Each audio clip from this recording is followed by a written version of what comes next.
Good morning guys, in front of me is Oppo Reno 8T and let me show you how to activate night mode. At first, open the settings, then find and select display and brightness, and here you will be able to activate eye comfort mode. So all you have to do is to mark this first switcher. From now on it is active, and obviously it is better seen on the basic color display, so not the dark dim with black layout, but with the white one, because you'll see the yellow, more yellow or less yellow color here while changing the temperature. But I think you can see it here also. So this is how you can customize it.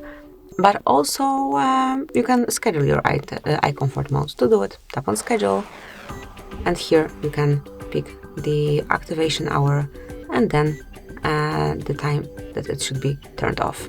So this is it, that will be all. Thank you for watching. Please subscribe our channel and leave the thumbs up.